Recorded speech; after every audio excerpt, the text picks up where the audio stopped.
We encourage you to learn about swing theories and develop an understanding of the different ways a club can move.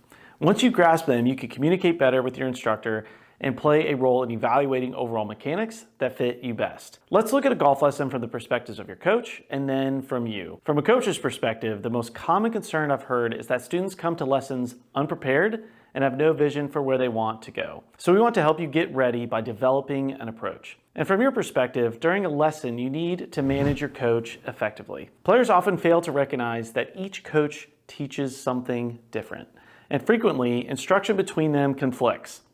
For example, instructors will emphasize having high hands at the top of the backswing, while others want your hands lower. Some instructors want a more lateral move in the backswing, while others want a more centered pivot.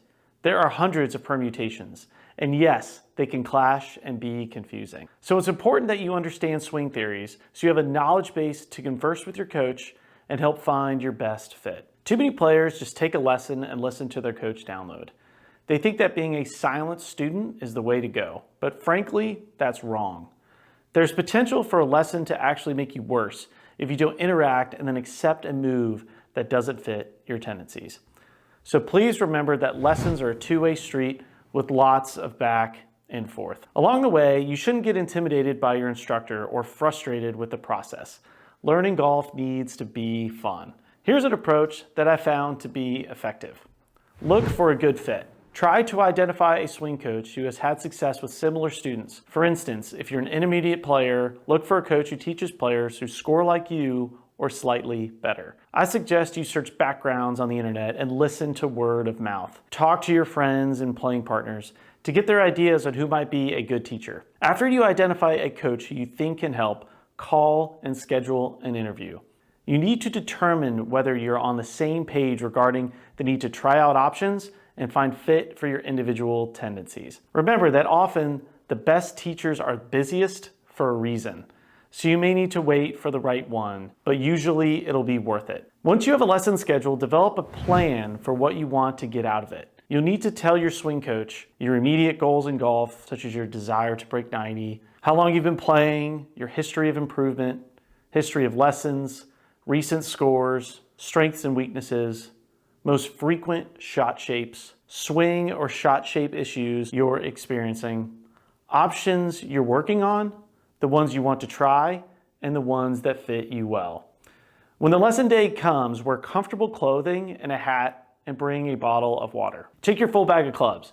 Even if you're taking a lesson on short game or putting, often your coach will want to look at your full swing to see how you release the club for application in short game and putting. Warm up before your lesson. Instructors want to teach, not spend the first 10 minutes watching you stretch and hit short shots. And really, you shouldn't pay them for downtime. Ask questions.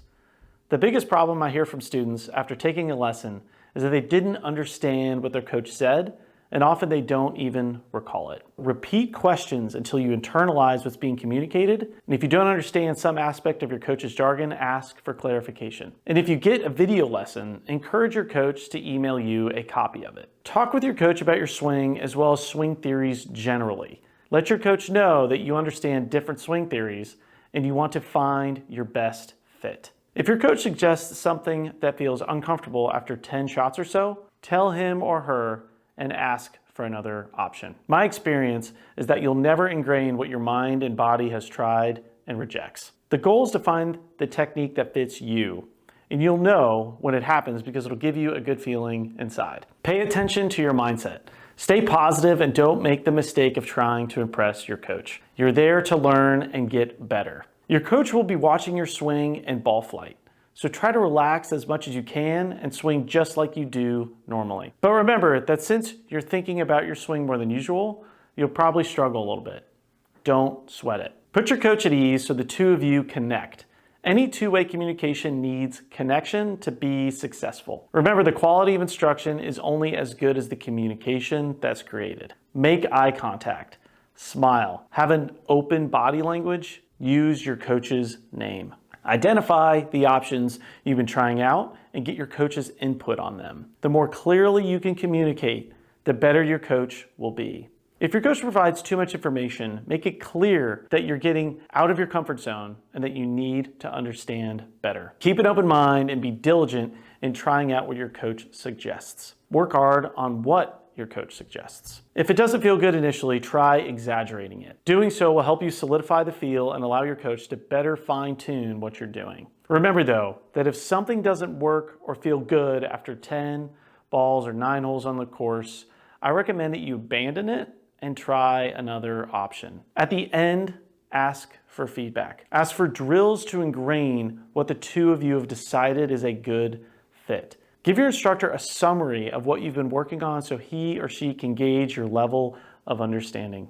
After your lesson, take notes briefly so you can remember what was said. Practice on the range as soon as practical when everything is fresh in your mind. Watch our video on how to practice at home and emphasize mirror work. As you strive to improve, please be patient. It takes time to work through changes in your swing. I found that there are 5 stages to swing adjustment. Physical changes in movement or positions, feeling the new movement, incorporating it into your rhythm, incorporating it into your performance aspects of your game like pre-shot routine and visualization. Videotaping to monitor progress because, like we've said, feel isn't always real. The biggest key is to not stress out. Golf is the greatest sport and it's a lot of fun. Enjoy your golfing journey and let us know if we can help.